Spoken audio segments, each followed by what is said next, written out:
Bem-vindos a mais um vídeo, agora continuando a série O Tomismo contra o Ateísmo. Aqui vamos responder as objeções.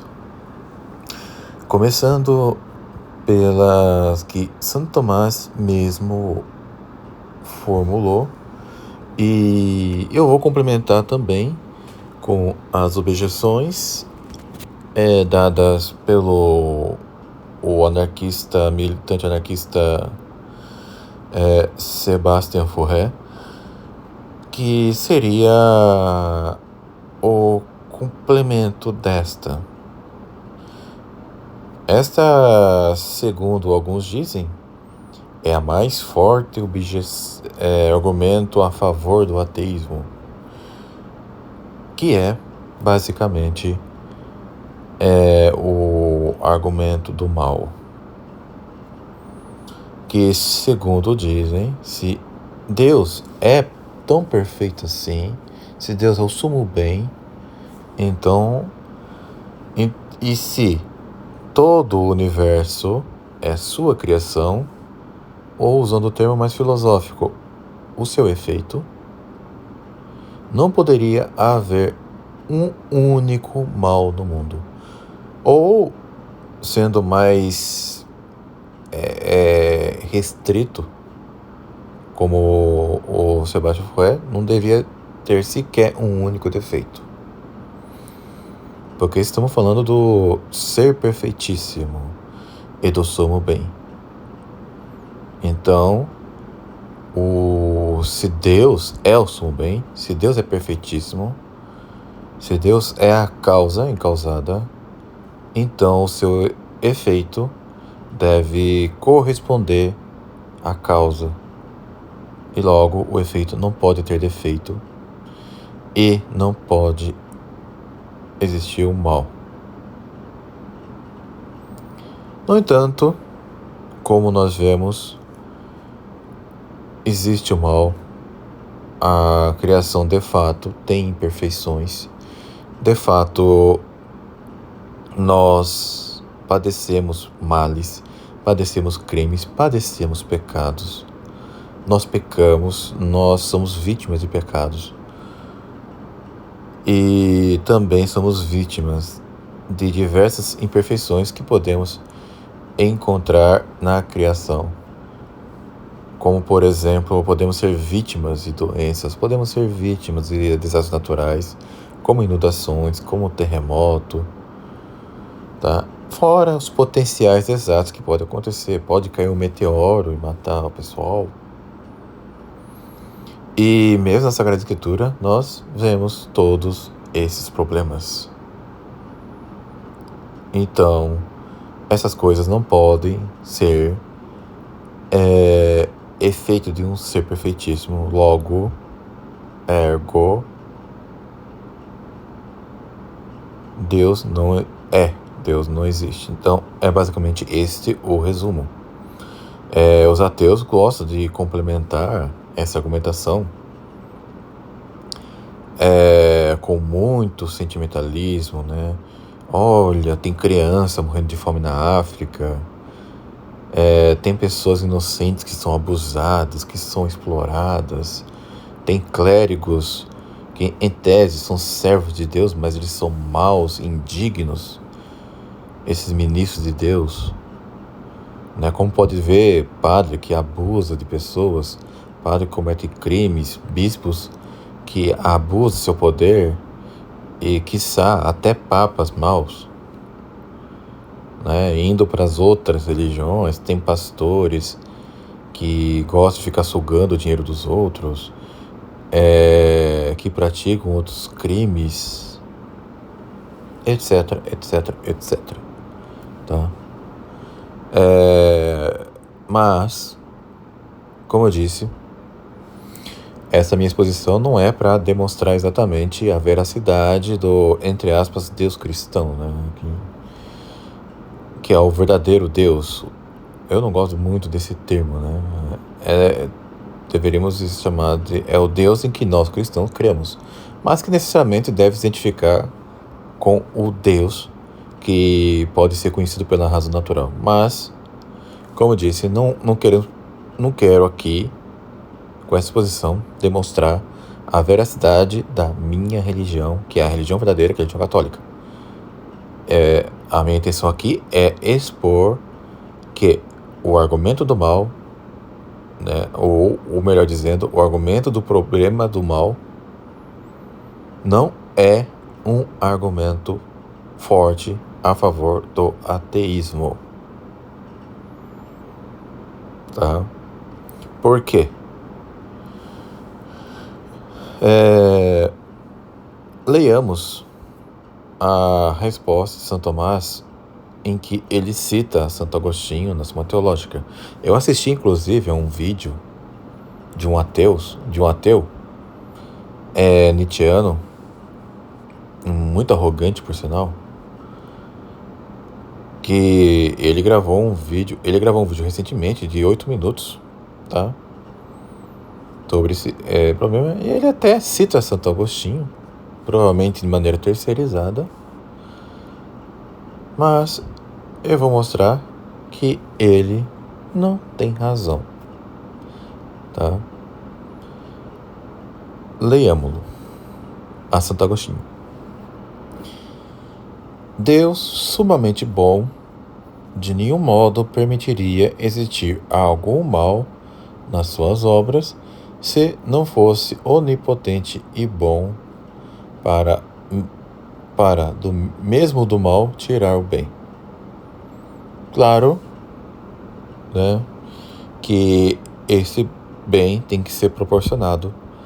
Então, o bem, para, digamos assim, haver algum, entre aspas, lucro em cima disso, o bem tem que ser maior do que o mal permitido.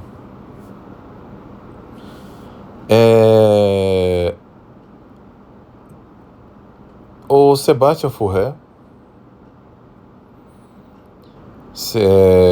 ele diz que do imperfeito não pode sair o imperfeito, segundo ele. Bem, eu deixarei o meu artigo sobre os argumentos do Sebastião Furré. Vocês verão que ele é muito superficial. Tá, mas eu vou aqui resumir o que eu já expus nesse meu artigo. São 12 argumentos que, segundo ele, que demonstrariam a inexistência de Deus. E desses 12, tem alguns que estão correlacionados ao que vamos por aqui. Primeiro, que é o terceiro argumento, na verdade, mas é o primeiro que colocaria aqui, é que o perfeito não pode produzir o imperfeito. Tá? O perfeito não pode produzir o imperfeito. Eu respondo que isso não precede, porque isso mostra a ignorância metafísica do Sebastião Furré, que foi, inclusive, noviço. Ele foi noviço jesuíta. Deus, sim, ele pode sim permitir.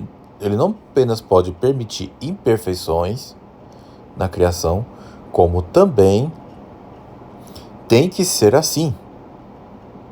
Porque se Deus produzisse algo que não tem absolutamente nenhum defeito, esse algo seria uma espécie de cópia dele. Tá? Seria algo análogo a uma das pessoas da Santíssima Trindade. No entanto, não estão falando disso, estão falando de um universo corpóreo, com mutações, com movimento.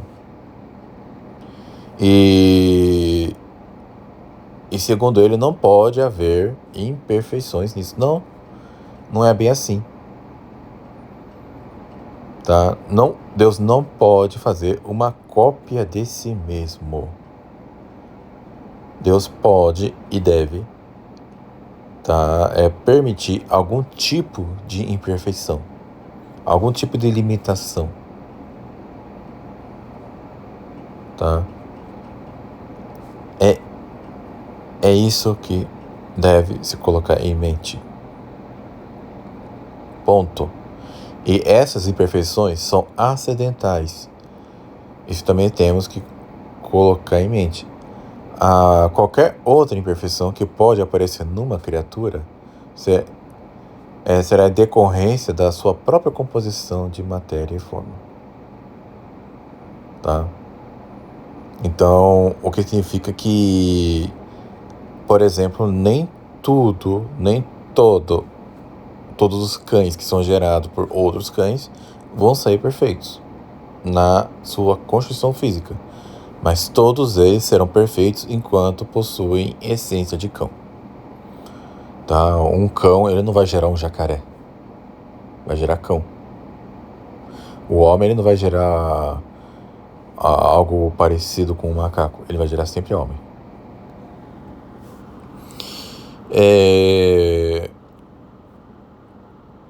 Outro argumento do Sebastian Furrer é que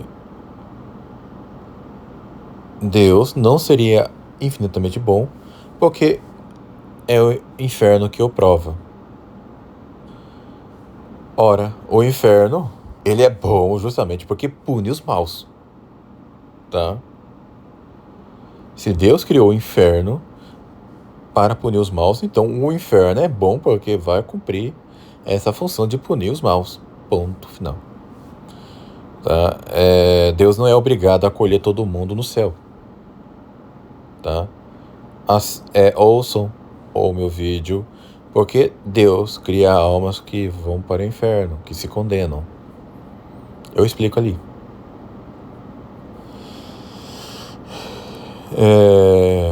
O problema do mal. Então, deixa eu ver aqui uma coisa.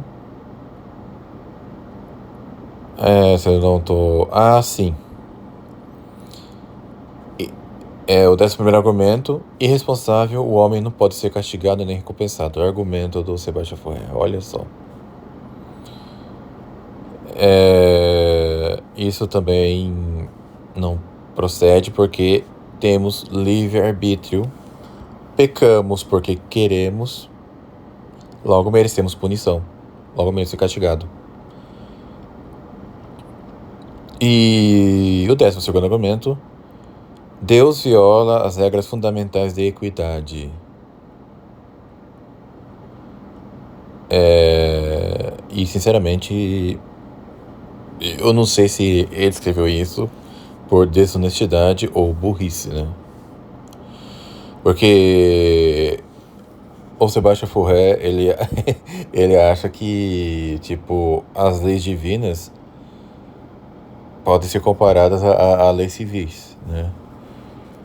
Ele acha que Deus, tipo, por exemplo, né, um rei ou um presidente, ele tem que julgar, sim, segundo as regras da equidade, porque estão falando de um ser humano julgando outro ser humano, por mais que outro ser humano seja um criminoso.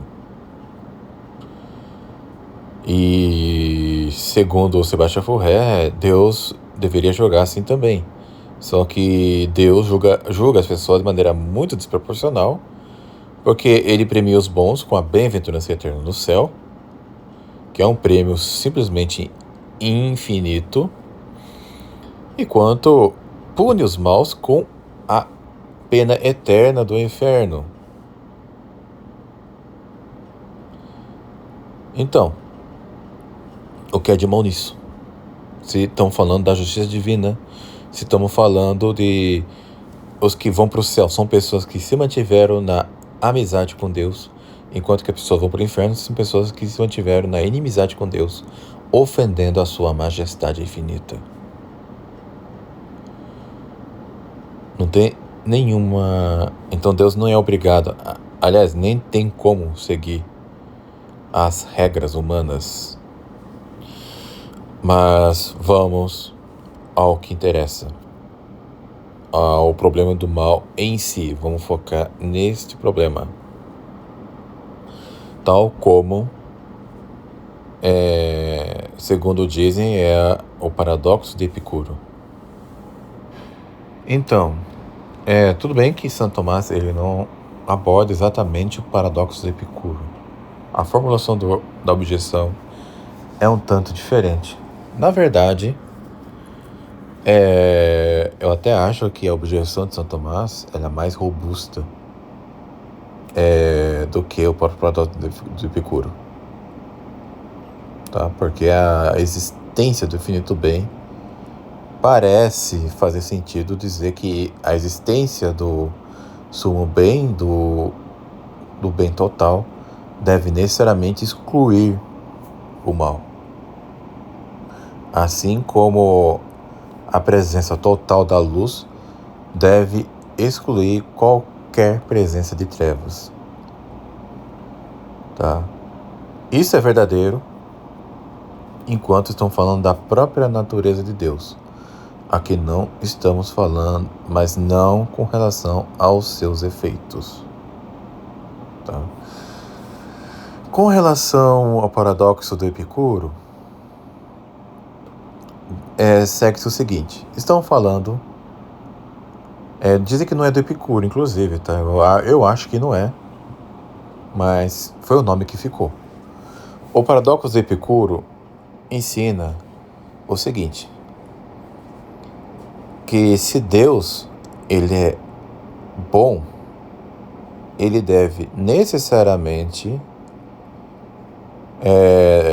eliminar o mal ou simplesmente não permitir a sua existência.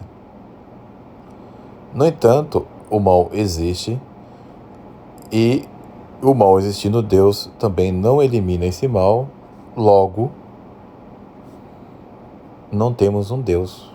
Logo, porque podemos chamar este ser sumamente bondoso de Deus, já que ele permite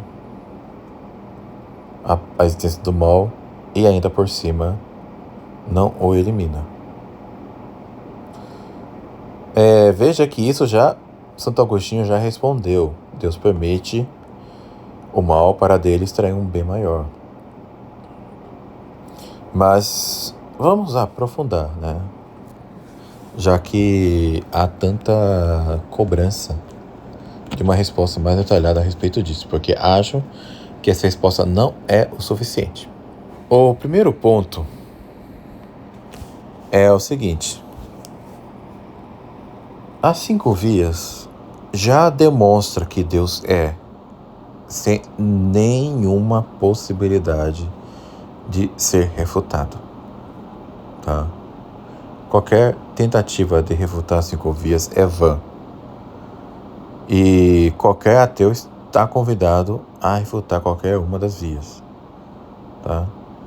Inclusive, eu até assisti a um react, tá? Do Luca Almeida, em que ele reage a uma, entre aspas, refutação do Antônio Miranda, tá? Uma tentativa frustrada, bem frustrada, para não dizer outra coisa, do Antônio Miranda, com respeito da primeira via, a via do movimento. Dá a perceber que ele tentou refutar sem saber sequer do que estava falando. Tá? É uma refutação extremamente frustrada. Então, percebe-se que as pessoas que tentam refutar as 5 vias nunca conseguem refutar com êxito. Tá? Então, então, esse argumento do mal, para uma pessoa que não é bem estudada, pode até representar uma dificuldade na questão da conciliação da existência do mal e ao mesmo tempo é de Deus. A essência do mal do mundo e a essência de Deus. Mas não é uma refutação, nem chega perto de ser. Então fica a pergunta aqui. Por que Deus permite a existência do mal do mundo? Ainda que seja para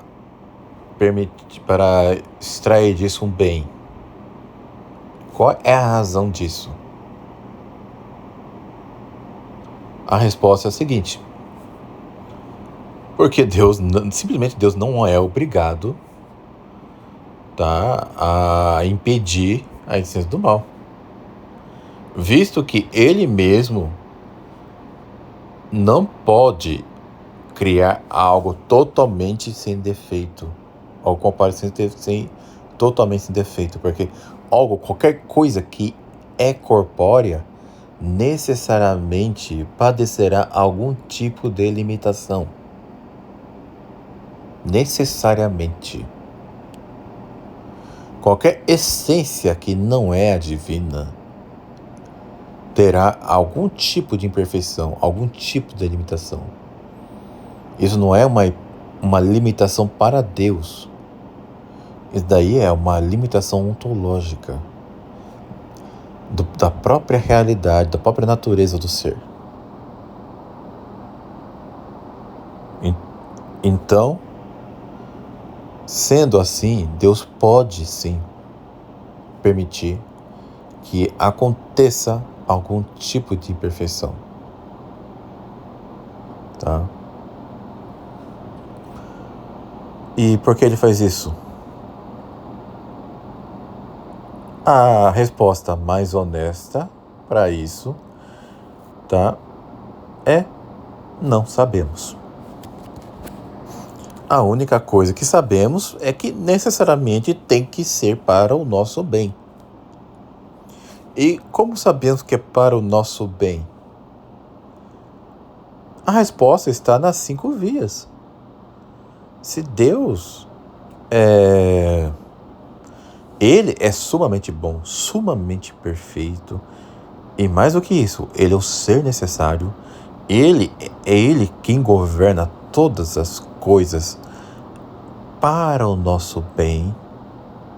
Se Ele é tudo isso, necessariamente, tudo o que Ele permitir, ainda que para nós cause um mal temporal, é para o nosso bem.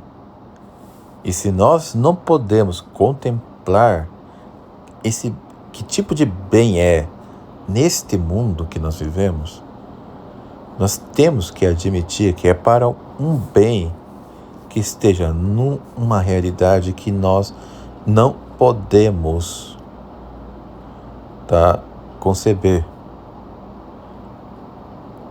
Isso nós temos que admitir. Não podemos conceber. Para nós católicos, é um tipo de bem que só podemos conhecer pela revelação, que é a visão beatífica no céu, no reino dos céus. Agora, um ateu não vai conseguir entender isso. Tá?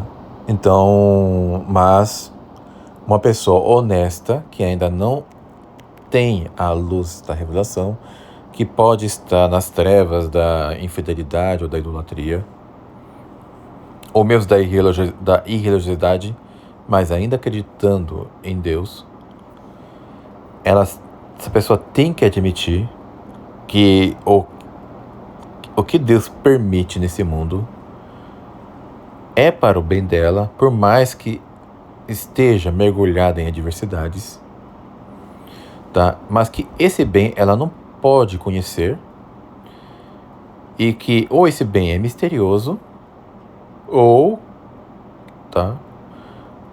então que é um bem que é transcendente, que está para além da realidade que ela pode conhecer. Mas o fato é que é para o nosso bem. Nós católicos temos todas as respostas. O nosso fim, último não é neste mundo, é noutro. É a nossa união plena com Deus. Coisa que os ateus também, coisa que Deus não vão entender. Porque, olha só, aconteceu um desastre natural, morreram bebês ali, morreram criancinhas, morreram pessoas inocentes, morreram idosas que eram tão boas pessoas, mas morreram de maneira tão terrível. Olha as enchentes no Rio Grande do Sul, olha o terremoto que aconteceu não sei aonde, olha a guerra entre a Rússia e a Ucrânia, olha essa guerra que está acontecendo, ou potencial guerra entre Israel e Hamas. Pode estourar outra guerra entre Israel e Irã, que pode meter os Estados Unidos, a China, a Rússia no meio aí, e estourar uma terceira guerra mundial. Tudo isso pode acontecer. Cadê Deus nessa hora? Deus agirá na hora certa e pode agir depois de tudo isso acontecer.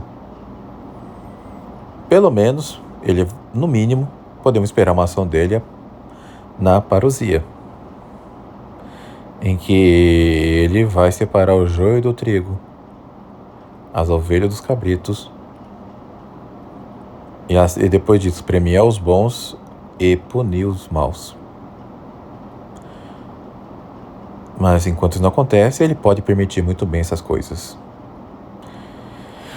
É por isso que nós, católicos, crendo no reino dos céus, crendo na bem-aventurança eterna, crendo que os maus serão punidos, crendo que os não batizados não verão a Deus,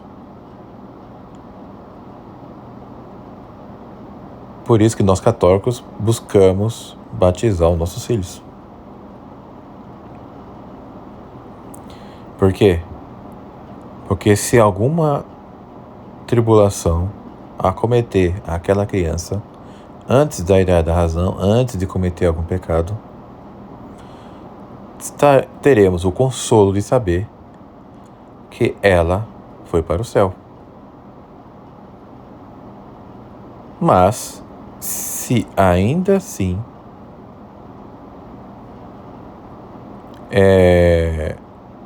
acontecer algo com ela antes de batizada,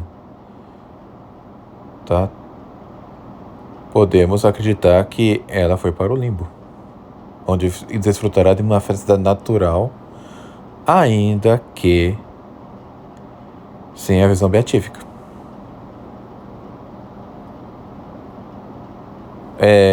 Alguns discutem isso, se tem um limbo ou não. Eu considero uma doutrina certa, mas tá, é uma maneira também, tá? E isso é algo que nos consola também.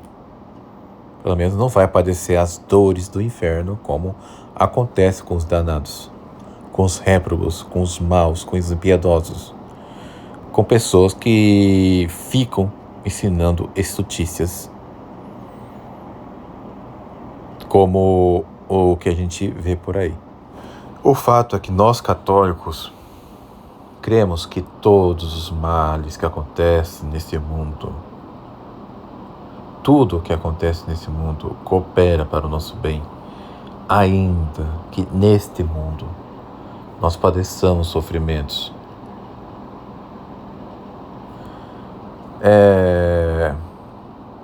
Veja, por exemplo, no início da era cristã, por mais de 300 anos os cristãos foram perseguidos, brutalmente assassinados das formas mais terríveis. E todos eles que padeceram esses sofrimentos. Teve alguns traidores, teve alguns que apostataram, teve alguns que fraquejaram, mas o fato é que aqueles que suportaram todas essas dores e a própria morte por amor a nosso Senhor Jesus Cristo, eles hoje são honrados como santos. Então, para nós não é nenhum problema lidar com o mal. O problema é nós sermos cooperadores dele. Com relação ao mal,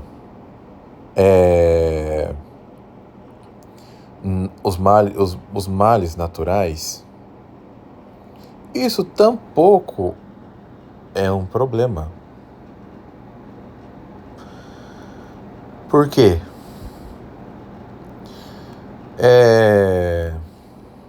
Há dois tipos de males. O malum culpe e o malum pene. O malum culpe é o mal de culpa e o mal físico é o malum pene. Acontece o seguinte, esses dois males existem, então, esses dois modos de males, né? Os malum culpa é o que decorre da própria maldade do ser humano, tá?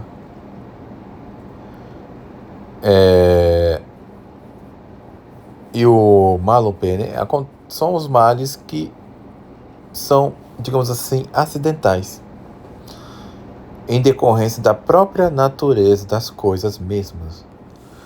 Por que acontece terremotos? É por conta da própria natureza do planeta Terra.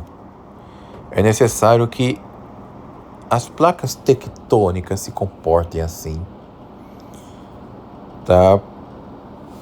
Justamente por conta dos momentos magmas que estão sobre a crosta terrestre. Deus poderia ter feito diferente? Poderia, mas ele achou conveniente, ele achou que isso assim é bom o suficiente. Tá? Agora, se alguém acha que é capaz de fazer coisa melhor, boa sorte. Vocês vão ter que criar um planeta. Só isso.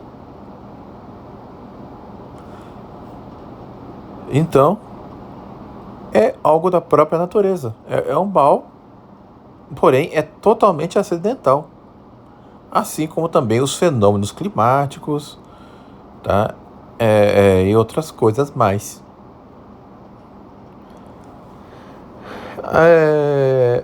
Por que um lobo come um coelho? É outro exemplo, tá? Para o coelho é um mal, porque ele vai morrer. Mas para o lobo é um bem. Assim como para um boi, é mal para o boi, é um mal acidental para o boi, ele tem que padecer o abatimento para servir de alimentos para nós. É algo que dá o equilíbrio, mas é um mal meramente acidental. Não é um mal simplícito. Não é um mal simplícito existir terremoto, vulcões, furacões, etc. É acidental. Acontece na natureza. Faz parte da natureza acontecer esse fenômeno para ter algum tipo de equilíbrio. Tá? Agora, o mal simplícito mesmo, se vocês pararem para pensar, o único mal simplícito mesmo é o pecado. Tá? É pelo pecado que entrou a morte no mundo. É o único mal do mundo. É o único mal com o qual nós devemos nos preocupar. O pecado, ele é pior do que a própria condenação ao inferno. Porque a condenação ao inferno é consequência do pecado. Porque a condenação da pessoa ao inferno, pelo menos tem alguma razão de bem, é para punir a pessoa que pecou. Agora, o pecado em si mesmo, ele é mau. O único mal existente, então, neste mundo que nós vivemos, é o pecado, tá? Eu sei que esse episódio agora tá parecendo um sermão nesta hora, tá? Mas é para explicar por que o argumento do mal, ele é insuficiente para ser considerado um argumento a favor do ateísmo. Não, não chega nem perto disso. Tá? Nem perto. É facilmente respondível. E se os ateus querem provar que eles estão certos, não adianta formular o argumento do mal. Vocês têm que responder às 5 vias. Vocês devem refutar as 5 vias. E mesmo que, porventura, eles consigam refutar todas as 5, ainda assim eles não vão conseguir provar que Deus não é, porque provar a inexistência, o não ser de algo, é impossível. Simplesmente impossível. Vocês não vão conseguir provar o não ser de algo. E eu digo com segurança. As 5 vias seguem irrefutáveis. Tá? Ninguém vai conseguir refutá-las. E aqui eu estou fazendo uma cogitação per absurdo, tá? E o problema do mal não refuta o ser de Deus, tá? Mesmo, repetindo, mesmo que as 5 vias fossem refutadas, o argumento do mal não teria efeito justamente pelas razões que já foram expostas aqui. Um ser perfeitíssimo pode sim, se ele quiser, permitir o mal. Ele não tem obrigação de impedir o mal. Ele sequer tem a obrigação de eliminar o mal. Porque as permissões de Deus, tá, de um ser perfeito, possuem razões que excederiam a própria razão humana. Quem acha que o argumento do mal prova o ateísmo está simplesmente se colocando no lugar de Deus. É muita arrogância, né? Então, é isso, meus caros. O argumento do mal não prova o ateísmo.